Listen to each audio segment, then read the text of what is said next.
Every day you wake up, grab something to eat for breakfast, also eat for lunch, and continue with a meal for dinner to end your day. Even in between all those 3 meals, you probably snack on little things like chips and pretzels and maybe some sweets if you're really feeling like it. That is the normal life of an average human being on a day-to-day basis.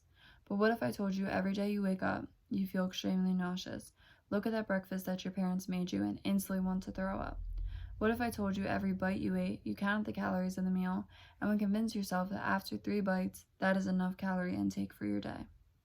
What if I told you that you only ate half a cookie for the day, and that was it for the rest of the week?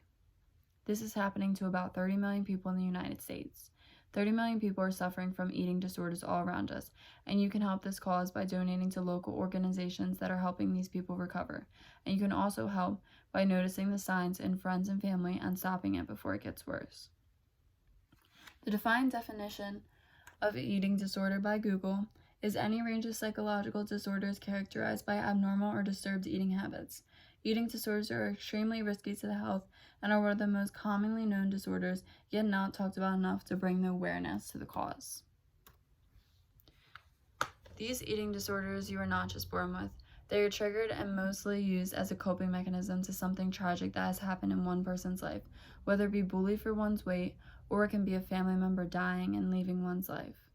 Multiple reasons eating disorders can be brought on, including dysfunctional family dynamic, professions, and careers promoting thin body style, and sports can force you to maintain a lean body for enhanced performance, said eatingdisorder.com. Eating disorders happen very fast, just by picking up the habit of skipping meals to get all their things done, and soon those meals shorten down to no meals, or little bits of food throughout the day, and soon you are not eating for weeks. These eating disorders are detrimental to the health, and while it takes so little to pick up on an eating disorder, it takes weeks and years to recover from this. Now, most people assume that it is easy as recovering in a week, just by training your body how to eat right, and that is not true. Switching an eating habit from barely eating to consuming full meals 3 times a day is as big as a struggle as weaning someone off of drugs. The mind is completely altered during an eating disorder, telling you to eat less or eat more depending on your eating disorder. And your mind nitpicks every little thing you eat and do, which is mentally exhausting and mentally deteriorating as a whole. The recovery process involves multiple things, a process of taking better care of yourself little by little.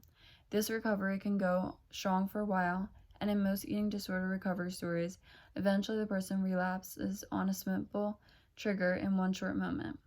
What I urge of you, if you're going through recovery or know someone going through recovery, be patient. Do not get mad at yourself or others for relapsing, because you were strong enough to help yourself once, and you'll be strong enough to start the process again. Eat multiple things producing protein, as in maybe if you can't get a lot of food in for you that day, eat 2 hard-boiled eggs and drink some water. Keep protein within your body and rely on protein shakes in the beginning to build your intake on food and drink strength to consume more. Having an eating disorder is so much more than just a food being a problem. It is a side effect of falling into a crippling depression, yet no one wants to speak about this. In some normal depressions, harming your body by cutting yourself is an easy way to release the pain and feel something for once physically and not mentally. With eating disorders, that is the same thing. You're inflicting pain on your body internally instead of the scarring of the outside skin, yet this is so much more damaging. That is why NEDA, National Eating Disorder Association, formed, catering to the minds of victims who are suffering and opening up donation services to give the money all to researchers and victims who are in need of treatment and help researchers find better looks into treatment.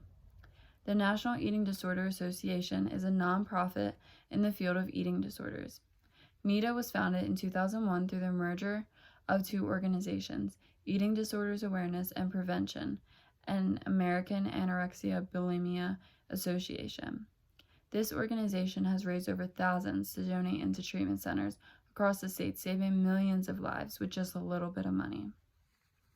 By you donating $5, $10, or even $15, it all adds up if everyone does that. And now we have 1,000 before you know it, being sent to a counseling center and saving these people's lives.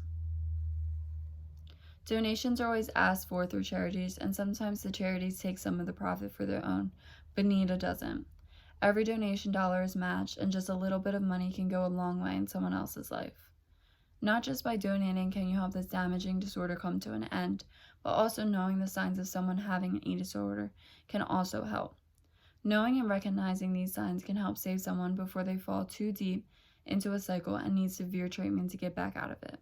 These signs include chronic dieting despite being hazardously underweight, constant weight fluctuations, obsession with calories and fat contents of food, engaging in ritualistic eating patterns such as cutting food into tiny pieces, eating alone, or hiding food, continued fixation with food, recipes, or cooking. The individual may cook intricate meals for others, but refrain from partaking into eating. Depression, avoidance of social functions, family, and friends. They also may become isolated and switching between periods of overeating and fasting. All of these symptoms are leading to severe eating disorders, and just by noticing that a friend and family member is doing one of these, you can stop them and save them immediately before it gets worse. With that being said, most people don't realize having an eating disorder because everyone fantasizes this skinny look. So when they see someone with that skinny look, they praise them for that body without thinking possibly the reason they have that figure is because they are harming themselves. A while ago, I heard a speech done by a girl who I don't know the name of, but her message will stick with me forever. An overweight girl will lose weight fast and everyone will congratulate her, praise her, and wonder how she did it to get that amazing body she has now. Yet it was all through an eating disorder that she's being praised about, so she continues to harm herself. Yet, when a skinny girl starts to gain weight, everyone talks as if she has let herself go. Yet, she is recovering, or maybe she's overeating the stress that has come upon her, and now is being shunned for her eating disorder, yet the skinny girl is being praised. Yet, when you are severely skinny and only getting tinier, everyone congratulates you on your fast metabolism and envies the tiny waist build you have without knowing that it actually physically pains you to wake up in the morning, because then you have to deal with the stomach pains all over again. Eating disorders are praised without realizing, and that is the sickening problem we have in society today. What I want you to take from this speech today is that eating disorders are a common problem affecting millions of people across the United States, and that someone near you could also be suffering without you realizing now. I want you to understand that fantasizing a certain body type and praising people for having that said body type could be one of the reasons that they continue to harm their body without you knowing.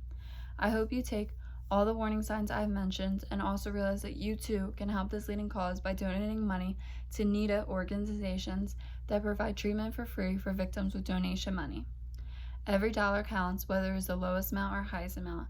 If everyone were to donate, then it could equal up to the thousands of dollars, saving millions just with the click of a donation.